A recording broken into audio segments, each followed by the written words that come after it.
Okay, be me. Like 10 years old, your parents are big, huge movie buffs, but you don't know a lot about movies, but you watch movies from the local library. They see this movie with Brad Pitt, decide to be a good Friday night family movie. So 10-year-old me thinks they're just like totally smart and hilarious and know so much about people and decides to watch this movie with their parents. The movie starts playing and it just hits you with its soundtrack. I knew this movie was going to be an adult film. Not like an adult film, but like an adult film. So much so that I used to tell all my friends about this mind-blowing movie called The Assassination of Jesse James. Now, the whole story is basically about this guy who is a cowboy or cow person, and he steals for a living. There's a huge bounty on him across towns, and he brings people into his posse and has them steal with him and such. So that dude is Jesse James, plays by the amazing Brad Pitt. Now, normally Brad Pitt at this time wasn't super into playing serious roles. It's 2007, and he hasn't done the most serious Curious Case of Benjamin Button, but of course he's done Meet Joe Black and 12 Monkeys. There's the television.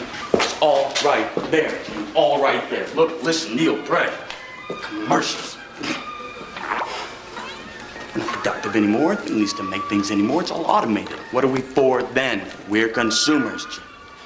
At this time, he's mostly known for Fight Club, Seven, and the Ocean Eleven's movies. But I mean, you just have this sort of ugly-looking Pitt with his Western-style clothes and grungy sort of facial hair and unappealing haircut. I mean, just like, think of hat hair, but like all the time. So anyways, he's not very funny in this movie, unlike his other films, surprisingly, and he's not supposed to be some sort of sexy man. So then what is he doing? He's actually acting. Oh my god, what? Nah, just kidding. Pitt's a great actor. But seriously, this film is probably some of his best acting because he portrays Jesse James throughout such a long period of time, including him being cocky up until his death. He's smart, and his subtlety is where he just gets you. Now we got Pitt out of the way, let's talk about who steals the show. Sam Rockwell. The Dancing Man has a movie where he is not dancing.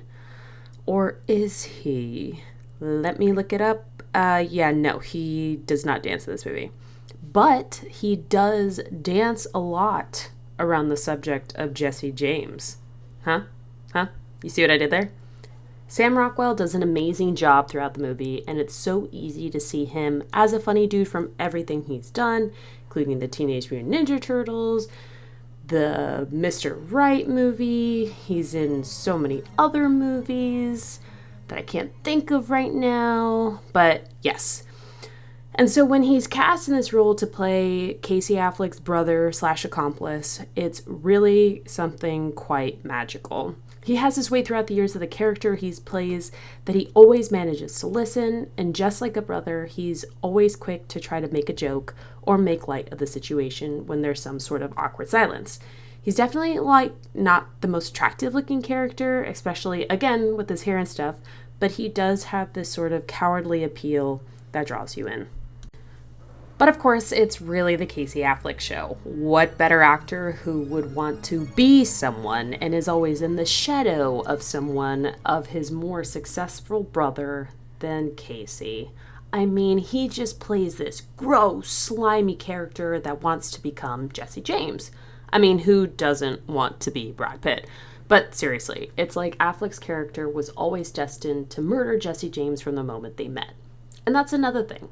They have this sort of meet cute, but it's just so funny because Affleck is just doing his usual awkward self around this self-important person, and Pitt just finds him to be this sort of weird character that's funny to be around. The relationship throughout the movie becomes this sort of Amadeus and Salieri thing, but Jesse always knows that Ford is going to come get him. James was a man who killed many men. Here up the Glendale train, and he stole from the rich, and he gave to the poor. He had a hand, and a heart, and a brain.